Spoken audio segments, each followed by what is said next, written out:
Bonjour, comme vous le saviez, c'est Steven Scarel Massamba, ingénieur en génie civil. Aujourd'hui, nous traiterons un petit exercice d'application sur la semelle.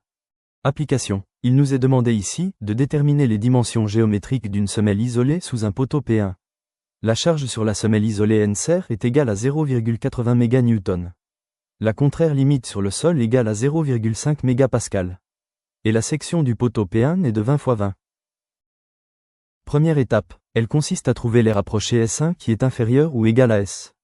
La formule est S1 égale à NSR sur la contrainte limite de sol. Avec G plus Q égale à NSR nous avons S1 égale à 0,80 sur 0,5, ce qui est égal à 1,6.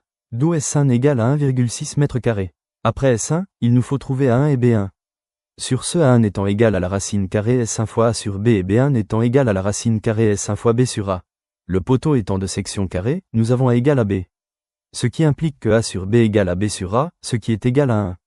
Ce qui nous donne A1 égale à B1 qui est égal à la racine carrée de S1 fois 1. A1 et B1 égale à la racine carrée de 1,6 fois 1.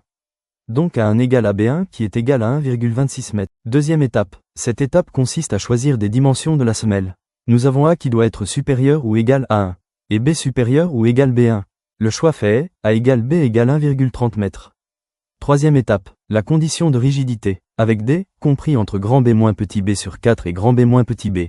Nous avons 1,3 moins 0,2 sur 4 inférieur ou égal à D, inférieur ou égal à 1,3 moins 0,2. Ce qui donne 0,275 inférieur ou égal à D, inférieur ou égal à 1,1.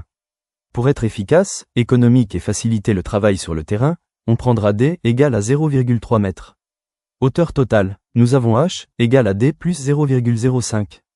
D étant pris égal à 0,3. Nous avons H égale à 0,3 plus 0,05. D'où H égale à 0,35 m. Quatrième étape, il nous faut faire une vérification de la contrainte. Nous avons la contrainte de sol qui est égale à n sur plus le poids propre de la semelle sur la surface portante.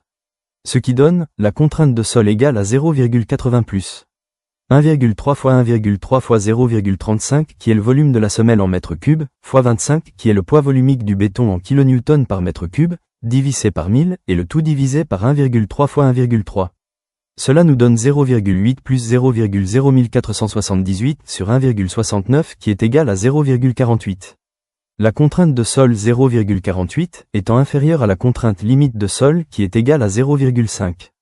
Nous pouvons dire que la vérification est OK. Pour nous aider à faire plus de vidéos de ce genre, aimez la page, abonnez-vous, et on se dit à la prochaine vidéo.